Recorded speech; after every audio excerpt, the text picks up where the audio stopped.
Bom, galera, a gente resolveu fazer esse vídeo é como se fosse um bate-papo, mas ninguém perguntou nada. Eu que vou contar a história aqui. Então, durante esses últimos 3 meses, e logo depois do anúncio que foi aí, acho que uma semana atrás, muitas perguntas começaram a aparecer nas minhas mídias sociais. Tipo, como é que tá o cargo novo? Como é que tá a preparação para o campeonato? Vocês mudaram bastante coisa na equipe, então eu vou contar um pouquinho da história para vocês. Em outubro do ano passado, o Zach chegou para mim e falou assim, olha, a gente vai ter umas mudanças um pouco grandes na equipe, eu preciso entender o que você acha, qual que é a tua opinião, me dá um resumo da equipe, onde que a gente tem que melhorar, e era que realmente era o meu trabalho durante aquele ano, que foi o ano passado. E eu fiz um resumão gigante, falei, ó, eu acho que tem alguns problemas aqui e ali, eu acho que para melhorar a gente precisa... Tinha alguns problemas de compatibilidade em termos de mentalidade, porque se vocês lembram, a gente comprou essa equipe do Sam Schmidt e não tinha algumas pessoas que ainda pensavam super pequenas dentro da equipe nova. Algumas pessoas não aceitaram muito bem a vinda de uma marca tão grande. A gente cresceu, gente, de 30 pessoas para 120.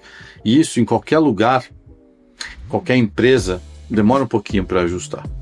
Então, a gente fez aí, depois desse resumo, não é que o Zach fez tudo o que eu falei, mas ele entendeu bem, veio, passou uma semana aqui, e aí fez algumas mudanças. E nessa mudança existiu aí uma incompatibilidade e uma decisão mútua entre as duas partes de que o chefe da equipe resolveu ir embora.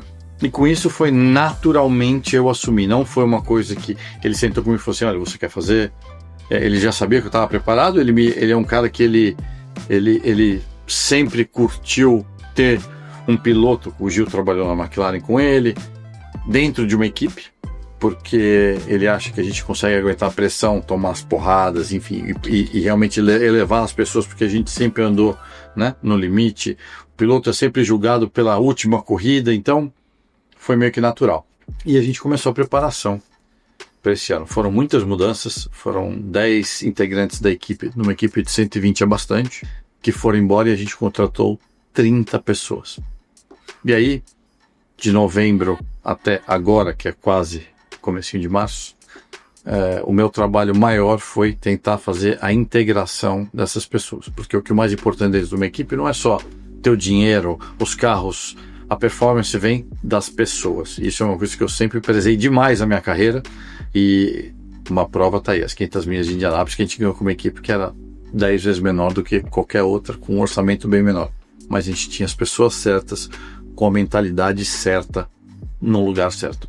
E esse tem sido o meu maior foco durante essa pré-temporada. Então, tem muita gente que veio trabalhar comigo, que já tinham trabalhado comigo em outras equipes, então não foi assim, todo mundo novo, ninguém se conhece, existiu uma resistência no começo, muita conversa.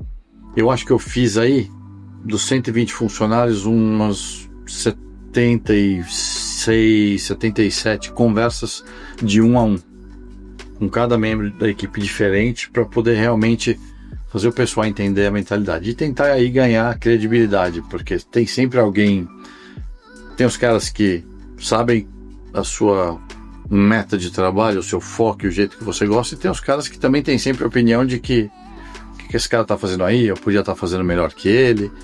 Então, que é natural do ser humano, é natural de qualquer outra pessoa, até você realmente estar na pele da pessoa que está lá. Então a gente, durante essa temporada, antes, né, da primeira corrida aqui agora, foi para mim o meu foco maior. As expectativas são gigantescas. Uma marca como a McLaren, um nome de McLaren, a gente ganhou o campeonato de construtores de Fórmula 1, o chefe correu lá, ganhou tudo lá a vida inteira. A expectativa é automaticamente você põe o nome da McLaren numa equipe, é que a gente tenha que ter sucesso.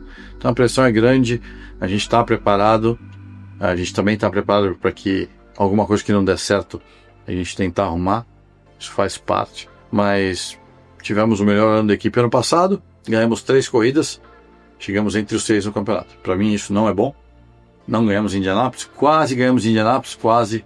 Para mim não vale, eu também quase ganhei várias vezes e acabei, graças a Deus, ganhando em 2013. Então eu tô apostando tudo, tô pronto. Vai ser um ano que, com certeza, de crescimento da minha parte depois de todos esses anos de automobilismo, eu tive algumas responsabilidades super importantes, mas hoje acho que eu cheguei num cargo que é de visibilidade muito grande, de uma credibilidade boa, mas ao mesmo tempo, quanto mais alto você sobe, mais sozinho vai ser o seu ambiente. Então, realmente as expectativas são grandes e a gente está preparado para isso. E uma novidade, temos aqui por trás das câmeras Tico e Teco, um grandão e um pequeno, e a gente vai fazer os bastidores da coisa de St. Pete desde o momento que eu saí de casa, para vocês entenderem um pouquinho como é a dinâmica agora desse outro lado da minha nova carreira. Como é que funciona, como é que os compromissos que eu tenho, como é que a gente vai para a corrida, um monte de coisa que a gente mudou. Então, vocês vão saber aí, e vocês vão ver, eu vou falar para vocês, gente. Era mais fácil ser piloto, em todos os sentidos. Porque você não corre, aí você tem 2 jantares por noite, 2 por noite. O bairro tá adorando. 2 por noite. Um monte de compromissos, e assim, por incrível que pareça, eu hoje, pela dinâmica e por eu ter sido condicionado a andar no carro, para mim é muito mais mentalmente cansativo conversas o dia inteiro do que dar 70 voltas no Fórmula 1. E para quem quiser acompanhar aqui nos Estados Unidos, Fox, ao vivo, não precisa pagar cabo, né? Fazer gato, tá lá. E no Brasil aí, ó, TV Cultura e ESPN. TV Cultura com o Gerson e Bia Figueiredo. ESPN, Thiago Alves. E o novo chefe da equipe, o senhor Christian Fittipaldi. Galera, espero que vocês tenham curtido esse bate-papo. Se você gostou, dá um like, faz um comentário.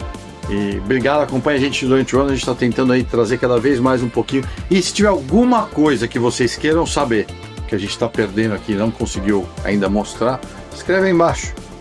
Valeu!